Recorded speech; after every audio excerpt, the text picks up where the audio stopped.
Hello everyone, in this video I'm going to show you how to transfer money from ADCB to Wise. Now let's start with the first step, which is to launch the ADCB mobile banking app on your phone and log in using your user ID and password, or you can also use your biometrics. Now on the home screen, you will see your account balance and quick action buttons. So just tap on pay and transfer from the bottom navigation bar to begin.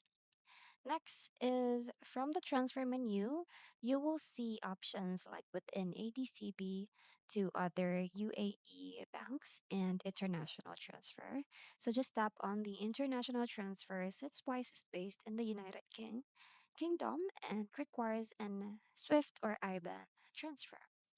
Next is enter your Wise's beneficiary details, the name, which is the Wise Payment Limited, the GB IBAN provided by Wise found in your Wise account under received in AED, and also your SWIFT or BIC code, and select United Kingdom as a country, and then tap continue.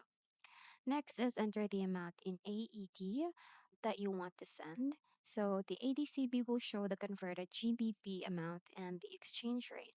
So just review the transfer fee, which is often AED 0 for the first few transfers via the application. And after that, just tap on continue to proceed confirmation. Lastly is confirm, so authenticate the transfer with your OTP or biometrics, and then you will see a green check transfer successful screen with the reference number. Now the funds will appear in your Wise account, usually within one working day, ready to use globally. So that's pretty much it. I hope you find this video helpful. Thank you for watching, and I'll see you in my next one. Bye!